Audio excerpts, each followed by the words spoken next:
The Radio Wammo Breakfast. Suckling on the teat of tech. With Paul Brislen. Yeah, we like to talk high-tech with Mr. Paul Brislen. Good morning to you, Paul. Good morning. How are you? Very good. Twitter.com/Paul Brislen, of course. A bit of a Twitter twit. Well, no, not you, but the the story we're going to talk about. Although I live in fear of doing exactly this kind of thing. What has this twit done? The twit is the leader of the opposition in Australia, and he has sent out a public tweet that was supposed to be a direct message, which is, of course, private, to a journalist, saying, now, completely off the record here, deep off the record, I think the government is struggling post the election of the new Prime Minister of Australia is a redhead, and I'm not entirely sure of the slang, but he calls her a Ranga. A Ranga? I know that what a one. Ranga is? No. I haven't dared look it up in case the corporate firewall sets off all kinds of bells and whistles. We've probably said something rather offensive just there on the air. I'm sure we've offended somebody with the word Ranga on your radio show, Wammo radio show. Nothing to do with me at all. No. He's in somewhat of a hot bother because, of course, he's sent this out publicly. It's seemed to be a bit underhand and potentially a little bit embarrassing for him. So we'll see just where his career goes from here. Okay, so he sent a tweet thinking it was private? Yes, because on Twitter, of course, you can send a private message to, a direct message to just one person, and only they can see it. He, of course, has pressed the wrong button and sent it out publicly, and this is one of the things with all of these social media tools. You can have private, off-the-record, quiet conversations off to one side, or you can be public, loud and proud, and everybody who's following you can see it. Yeah. And it's quite easy to get a bit carried away if you're not careful, and send out a message to all the world when you're only meant to send it to one person. A Ranga is an orange orangutan. Oh, he's called her a monkey. That's fantastic. That's really good, isn't it? There you go. Splendid. Of course, orangutans aren't monkeys, but that's basically the statement he's making. What a jolly nice fellow. What a charming soul he is. I wonder where his career is going from here. Win votes and influence people. Yes, one tweet at a time. Yes. Okay, onto that to another controversy, the iPhone 4. Yes. Apple's announced a press conference for tomorrow morning our time to discuss the iPhone 4. At least that's what everybody's assuming it's about. Apple, of course, hasn't actually said what the press conference is all about. But this is to do, I believe, with the reception issues on the iPhone 4. This is the sort of becoming quite a big story around the world as the iPhone 4 is released. The stats I've seen say possibly 1 or 2% of people are having problems, but it's such a high-profile problem that that Apple's really taking quite a caning for it. Their share price fell by 2% yesterday. It bounced back a bit and closed down 0.5%.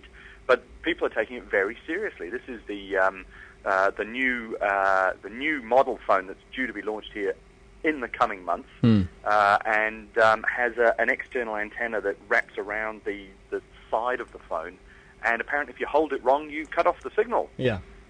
So this is becoming a bit embarrassing for Apple, who are, of course, fastidious when it comes to their design. They had a similar problem a few years ago with the original iPod Nano, which they got very upset about because the screen was made of a slightly softer material than they wanted, and it scratched like nobody's business. And they ended up recalling the whole thing. I don't think they're going to recall the iPhone 4. They say, I believe, that they can fix it with a software patch. That's what the rumors are saying anyway.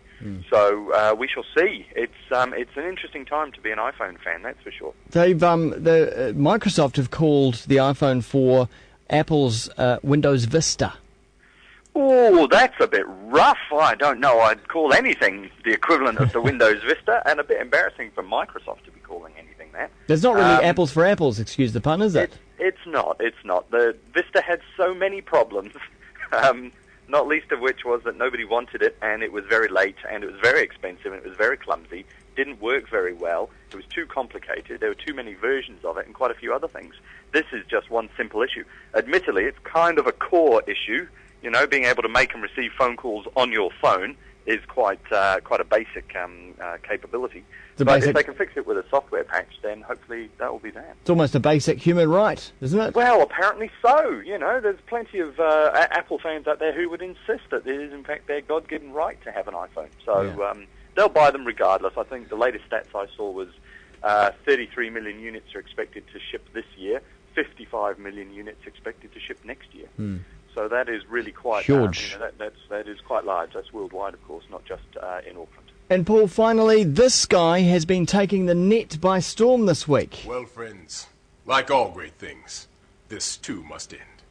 There's giant oaks that need chainsawing into yacht boats, Bermuda Triangle mysteries that need solving with huge magnifying glasses, and everyone knows I could use 1 or 12 medals for winning exotic car-throwing competitions. I must ride my jet ski lion into the sunset.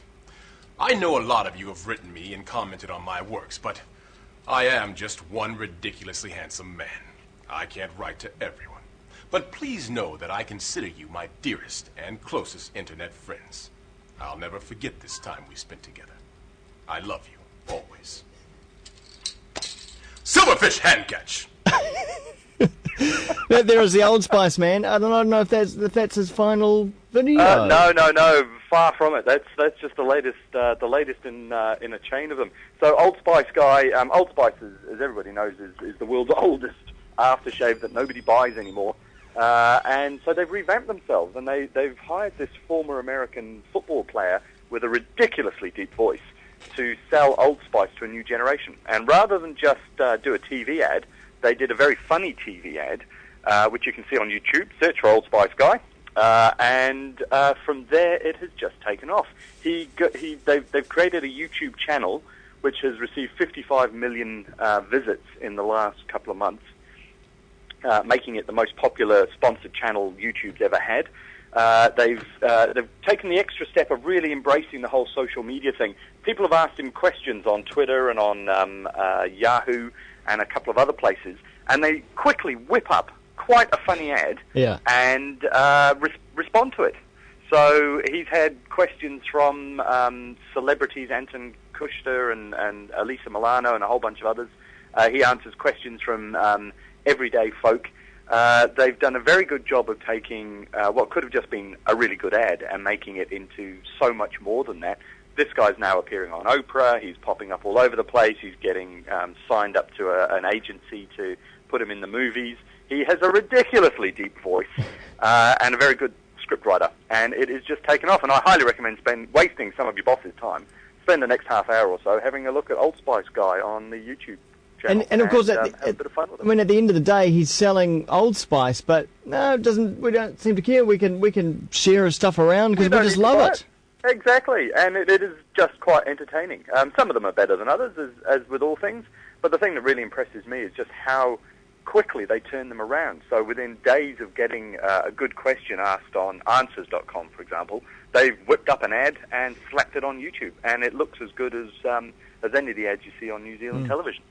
So, the original ad is really quite funny, and they're clearly pitching Old Spice at women, because this is the guy your guy could smell like, and they have quite a bit of fun with it, and that's really what I like in my advertising, a little bit of a laugh.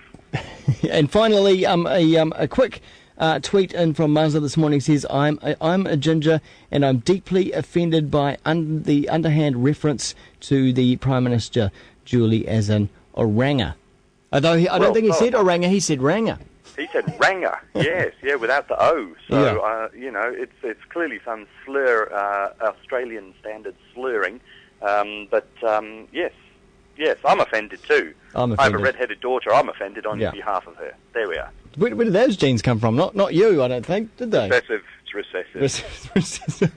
Thanks very much. Oh, no, now I'm doing it. Oh, I'll be like Doctor Who next and talking about glad I'm not a ginger. Oh, no. Thanks, Paul. Onwards and upwards. Anytime. Gillette tweets. Old Spice. What's up, my friend? Big fan. Smiley face emoticon. Thank you, my friend.